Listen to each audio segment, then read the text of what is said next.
यह कहानी एक सच्चे और दिल दहला देने वाले अनुभव पर आधारित है जो टोनी पिटमैन और उनकी फैमिली के साथ हुआ। 1871 में बना यह पुराना घर दिसंबर 1992 तक एक साधारण घर था, जब तक कि टोनी और उनकी पत्नी डेब्रा पिटमैन ने इसे खरीदा नहीं था। दोनों की नई नई शादी हुई थी और यह उनका पहला घर था। वे इस घर में अपने आने वाले बच्चे के लिए बहुत उत्साहित थे। उन्होंने बच्चे के लिए एक खास कमरा भी सजाया था, जिसमें उनका कुत्ता हमेशा कुछ अजीब हरकतें करता था। लेकिन उन्होंने उसे नजरअंदाज किया, यह सोचकर कि शायद वह नए माहौल में एडजस्ट हो रहा है। पर शायद असली खतरे की चेतावनी वही दे रहा था।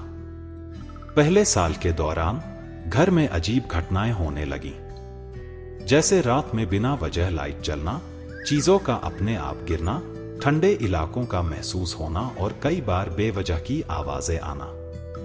लेकिन चूंकि उनका बजट सीमित था, उन्होंने इन सबको अनदेखा करने का फैसला किया। कुछ समय बाद उनका बच्चा हुआ और उसे उसी कमरे में रखा गया जहां कुत्ता हमेशा परेशान दिखता था। डेब्रा को लगने लगा कि कोई अदृश्य शक्ति उनके बच्चे के साथ रात में खेलती है, जिससे बच्चा सो नहीं पाता।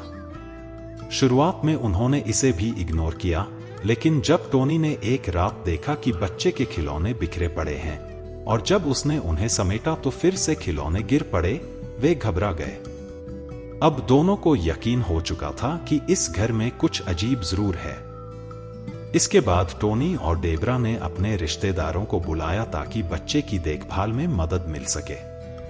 लेकिन सबसे चौंकाने वाली बात तब हुई जब उनके पड़ोसी ने बताया कि रात के 2 बजे बच्चे के कमरे की लाइट जलती है, जबकि उस कमरे को ताला लगाया गया था और अब कोई वहां नहीं जाता था। इसी दौरान टोनी को अचानक से पीठ में भयंकर दर्द हुआ और जब उसकी टी शर्ट उठाई गई तो उसकी पीठ पर पंजों के निशान थे, जैसे किसी ने जोर से खरोंचा हो। अब टोनी ने पैरानॉर्मल इन्वेस्टिगेटर बारबरा कॉर्नर को बुलाने का फैसला किया। बारबरा ने बताया कि इस घर में सैली नाम की एक बच्ची की आत्मा है। जब टोनी ने इस घर की हिस्ट्री निकाली तो उसे पता चला कि सैली इसी घर में मरी थी और उसकी आत्मा इस घर में रहती है। लेकिन टोनी और डेब्रा ने इसे गंभीरता से नहीं लिया और वापस उसी घर में लौट आए।